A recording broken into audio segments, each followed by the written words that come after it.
I'm sure everyone has watched Jaws. It is a most iconic film of all time that made Steven Spielberg a popular director, and this movie invented the blockbuster as we know it today.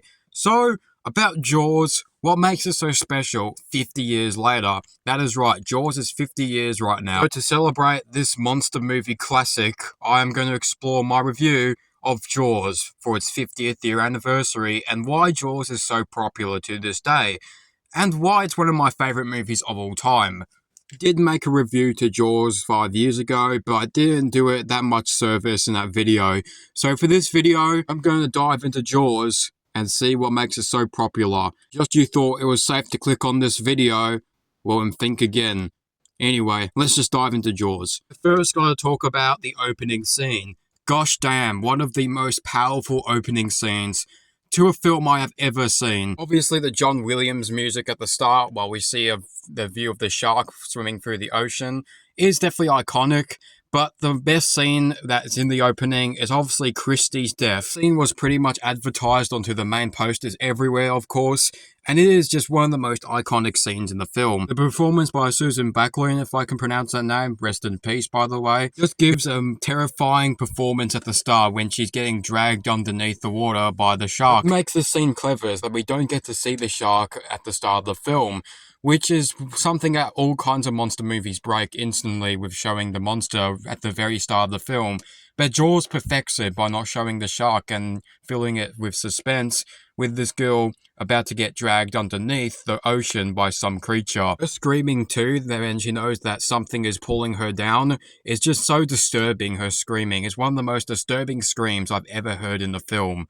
There are other scenes that are suspenseful in the movie too. Like, you don't know when the shark is going to strike all the people in the water. Like, a couple of shots under the water that looks like the shark is seeing a group of people, which is a tease to the audience that maybe the shark is about to attack these people. But then when it cuts to the next scene, it never ends up happening, which plays audiences' expectations a bit. Now we move on to the most iconic part of Jaws, and that's its characters. Without a doubt, Jaws' characters are some of the most iconic characters in horror movie history. Characters aren't wasted as we get to see them on the boat, which gives it a psychological horror approach because the characters are stuck in this isolated place in the middle of the ocean searching for a shark, which sometimes leads into conflict with each other. There are some wholesome moments with them on the boat, particularly the most iconic character moment in the film, which is the scene where they're showing each other scars at nighttime, just before the shark ends up sinking the boat. We get a lot of character moments in this scene, and generally wholesome character moments. Now we start off with the characters, first starting with Roy Scheider playing Chief Brody, and he is an iconic character in the franchise. He even appears in Jaws 2 as one of the main characters. He has one of the most iconic scenes in the film, when he's throwing chum at the water and sees the shark. He then gives this gaze towards the camera, which then leads him to say to Quint that we're going to need a bigger boat. One of the most iconic scenes in the film, and is the most iconic line in cinema. Then we move on to Matt Hooper, who is played by Richard Dreyfuss, which I don't have much to say, but he is pretty much the secondary character of the film, who is the shark expert, and he also is mostly the comedy character of the movie. But then we move on to one of my favourite characters of the film, Robert Shaw playing Quint.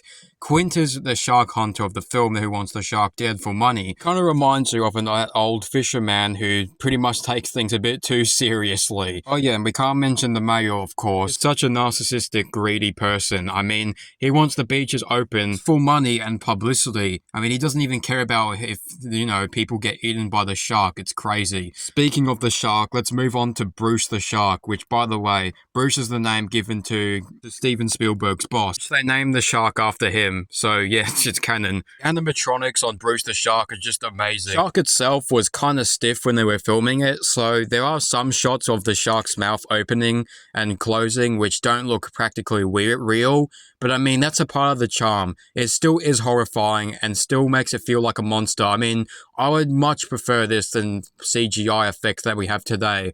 One thing that makes the shark from Jaws so special as well is that we don't practically see the shark that much. I mean, on screen, I would say that Jaws has I think it's 3 minutes of screen time in the entire movie.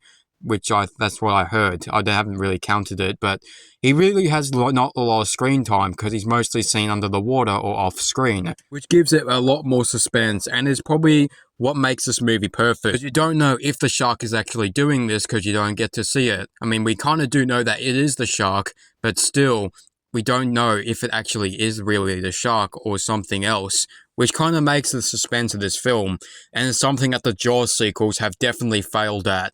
Which, by the way, is such a messy franchise. I'm not going to talk about the Jaws sequels in this video, because, I mean, they're absolute garbage, if I'm being honest, and I think everyone agrees that Jaws shouldn't be a franchise. And however, all the credit obviously goes to the soundtrack, the Jaws music, the most iconic music by John Williams, one of the most iconic pieces of music in pop culture. Whenever you see a shark in the water, pretty much your mind goes instantly to the music beats of Jaws. Film is definitely special.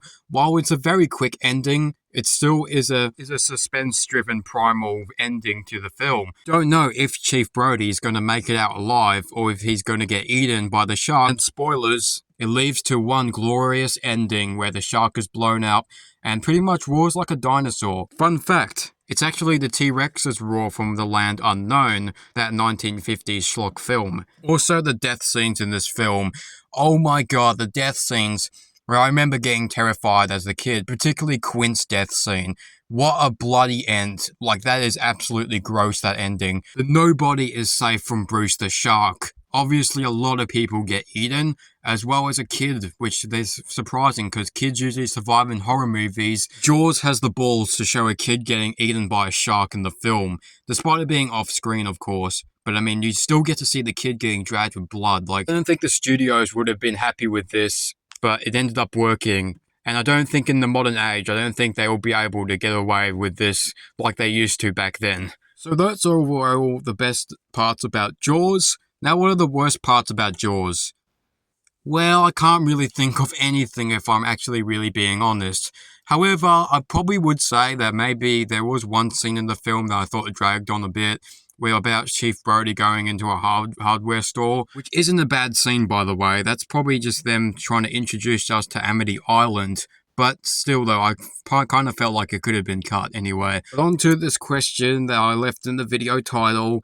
Why is Jaws so popular and what makes it a classic? Well, I think one of the reasons is obviously the fear of water. Back when this movie came out, a lot of people had a fear of water, probably because of this movie and because of sharks too. A lot of people were starting having fear of sharks as well as the water. I've heard some stories of people who were so terrified of water that they didn't want to take a shower because of this movie. I know it's silly, but still though, those stories from people exist. And it's pretty much a common fear at this point of being afraid of the water.